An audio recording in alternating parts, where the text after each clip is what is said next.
Hello दोस्तों, स्वागत है आप सभी का क्रेजी कथाकार की कहानियों की दुनिया में। तो आज की हमारी कहानी है दानव सम्राट। कहानी मोहब्बत और सियासत की। जैसे कि पिछले एपिसोड में हमने जाना कि कैसे जादूगरों की नगरी अनंत लोक बिखर गई दानव साम्राज्य के जादूगरों के लालच से, और फिर हुई एक भविष्यवाणी जिसने बदल के रख दिए जादूगर साम्राज्य के सारे समीकरण। और आज 19 साल बाद सर्वशक्तिशाली दानव मोक्षराज बनने जा रहा है दानवों की मियोन नगरी का सम्राट। तो आइए चलते हैं दानव सम्राट कहानी के अगले एपिसोड की ओर, जिसका नाम है अय्याश सम्राट। तो आइए शुरू करते हैं दानव सम्राट कहानी का एपिसोड नंबर 2। खुद पर किसी की नज़रों को नोटिस करते ही मोक्षराज ने उस लड़की को झटक कर खुद से दूर कर दिया और सीधा मियोन नगरी के सम्राट की गद्दी की ओर बढ़ गया। सम्राट की गद्दी की ओर बढ़ता मोक्षराज किसी फिल्म के हीरो से कम नहीं लग रहा था। 6 फुट 8 इंच लंबाई, सांवला रंग और कंधे तक लंबे उसके काले घने बाल मोक्षराज को और भी ज्यादा हैंडसम बना रहे थे। लेकिन उसकी लाल चमकती हुई आंखें, सिर पर लगी 2 छोटी काली सींग और साथ में बाएं आंख से लेकर गर्दन तक का एक गहरा काला घाव उसे और भी ज्यादा डरावना लुक दे रहा था। साथ ही उस पर 4 चांद लगा रहा था मोक्षराज का पहना हुआ काले रंग का लंबा चौड़ा चोगा।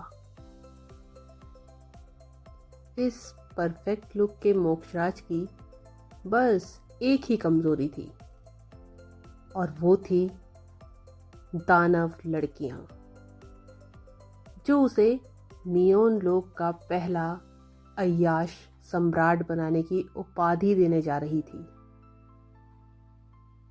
कुछ ही देर में तकरीबन 15-20 सीढ़ियां पार करके मोक्षराज सम्राट की गद्दी के सामने जाकर रुक गया,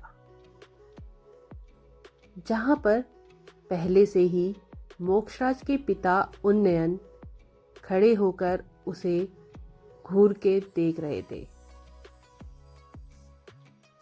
अपने पिता के सामने पहुंचते ही घुटनों पर बैठते हुए मोक्षराज ने अपना सिर झुकाते हुए कहा, प्रणाम पिताजी।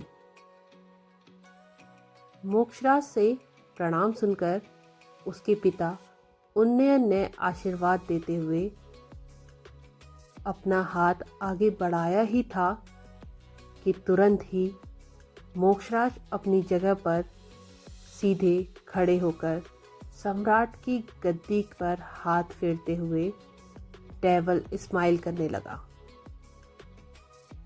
और इसी डेविल स्माइल के साथ मोक्षराज ने प्रजा की ओर देखा।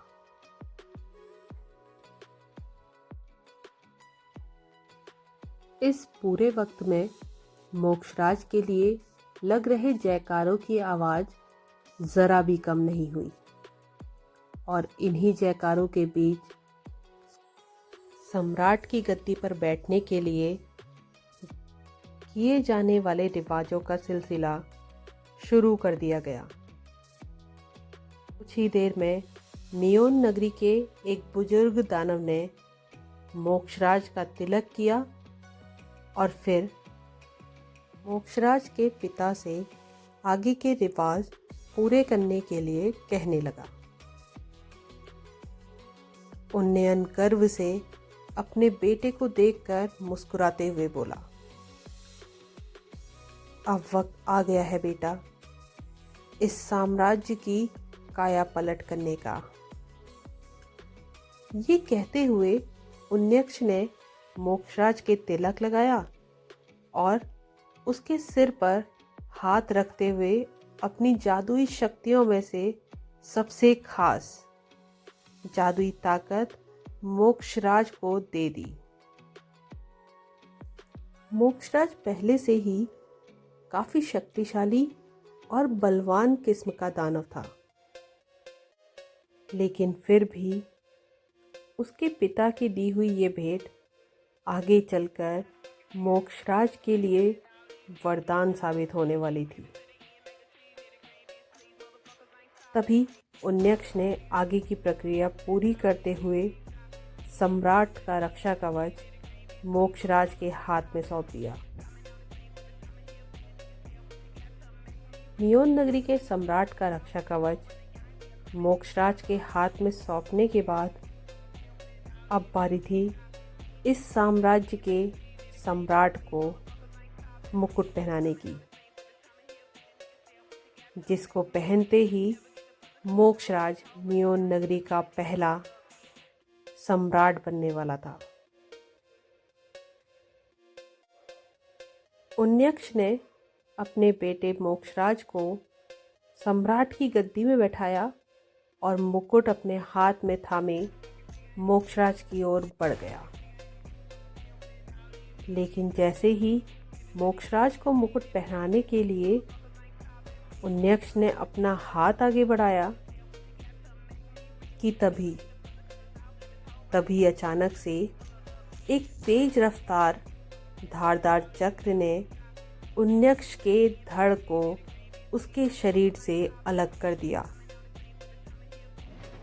सम्राट की गद्दी पर बैठने जा रहे मोक्षराज के सामने देखते ही देखते उसके पिता उन्यक्ष का धड़ और सिर जमीन पर अलग अलग पड़ा हुआ था,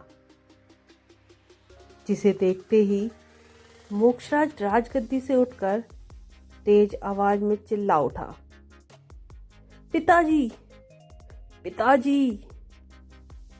मोक्षराज की इस चीख के साथ ही पूरी मियोन नगरी में सन्नाटा छा गया। दरबार में मौजूद सभी लोग अभी हुई इस घटना को देखकर हैरानी से अपनी अपनी जगह पर से उठ खड़े हुए थे। कुछ देर तक इस पूरे नज़ारे पर यकीन करने की कोशिश करता हुआ मोक्षराज धम्म से जमीन पर जा गिरा,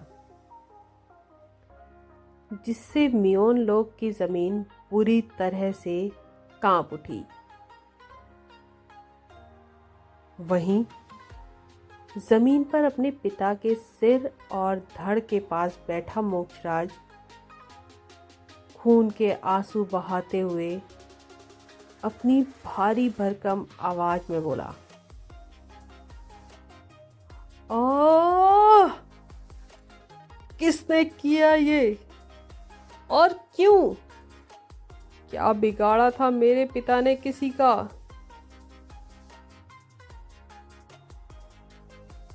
आखिर किसने ली मोक्षराज के पिता की जान? और अब उसका क्या हाल करेगा मोक्षराज? इन सभी सवालों के जवाब जानने के लिए जुड़े रहिए हमारी सीरीज दानव सम्राट, कहानी मोहब्बत और सियासतगी से।